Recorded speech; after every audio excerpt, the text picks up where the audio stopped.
Okay, a treat now for art fans, because we're joined in the studio by James Butterwick, who is a collector and a dealer of fabulous Russian art. You've welcome to the programme, first of all, James. Now, you've got an exhibition of your own collection that's on at Sotheby's in Moscow. Tell us a bit about what you've got on offer. I've been dealing and collecting Russian art for the best part of 30 years, and the exhibition that's on at the moment is at Sotheby's, to whom I'm eternally grateful, who very kindly supported my exhibition, which is works on paper by the great Russian masters from the end of the 19th century to the first 30 years of the 20th century. Petrovodkin, Altman, Grigoriev, Kuprin, Konchalovsky, Volkov, authors like that. A valuable collection, then. It is valuable, yeah. We're talking about 1880s, 1920s. You've also stated that's pretty much your favourite period for art in Russia. Why so, and has that changed? In my opinion, the standard of Russian art from about 1910 to about 1917 was definitely of the same standard as the West. More travelling going on back in that period. Indeed. I mean, Matisse came to Moscow, but by being one example, he had two greatest ever collectors of Impressionist and Post-Impressionist, Morozov and Shukin, both Russians, you know, who were sort of bulk buying. It's like a trip to Sainsbury's every summer, you know, they'd come back with 100 pictures. Is it true that Russians who can actually afford the art that you, for example, deal, quite often try to avoid having a dealer involved? Quite often, you know, Russians will behave, without putting too fine a point at it, slightly immorally. And they'll meet you and they'll say they want to buy something off you, and they use your advice and they take your advice, and then they go straight behind your back to somebody else.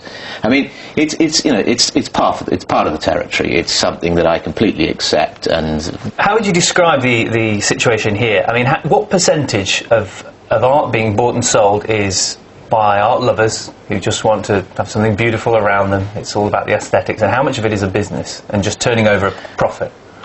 That's a very good question. The answer, I would say that it's probably 50-50.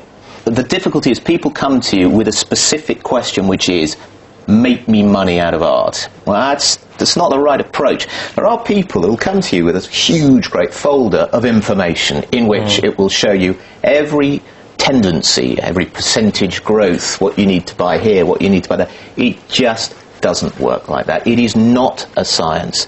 It's something far more intuitive and actually much more interesting. If you approach it like some sort of science and go in and say, right, I must make a certain amount of money on this picture over a certain amount of time, it just isn't going to work, because you lose sight of what you did it for in the first place. And don't some pieces of art just go up and down in favour and so price? Of course they do. I think that, for example, I mean, the phenomenon of Damien Hirst, for example, is a very good illustration, is that Damien Hirst just went up like a rocket and then dropped like a stone. Now, will he ever return to the same levels that he was at in, for example, October 2008? And I mean, one doesn't want to be too categoric in case one looks like a complete idiot, but I would be very surprised if Damien Hirst's prices ever reach the same level. What about modern art in Russia? Are you taking any interest in that? I'm taking an interest in it, but I'm not taking an active interest in it, in that I'm not buying it. And the reason I'm not buying it is because I'm simply not sure enough of myself to do it. The Russian contemporary market bombed big time in 2008 and hasn't recovered. I do have pieces in my collection that are painted in the 70s by Russian non-conformist artists. That is an area where I think the market will grow again.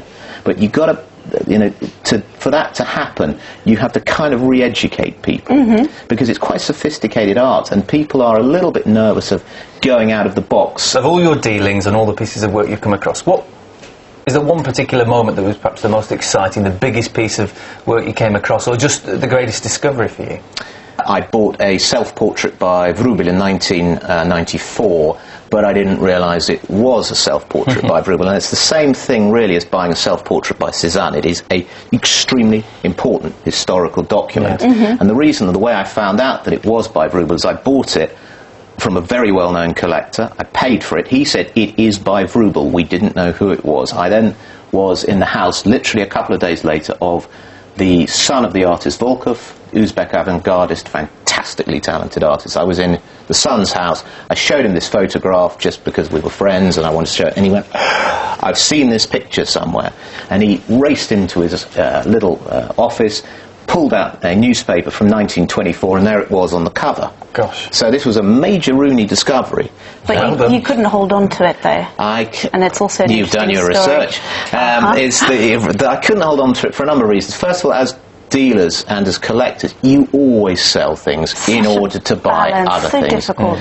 That particular work that was in my collection was actually painted in 1882, 83, literally at the very moment when he was having his first nervous breakdown. Was it quite a disturbing piece? Oh, it was an incredibly disturbing piece. Remember the catharsis of sitting in front of it and writing a huge 20-page article about this one particular picture, because it was having such an effect on me. It was like a portrait of Dorian Gray.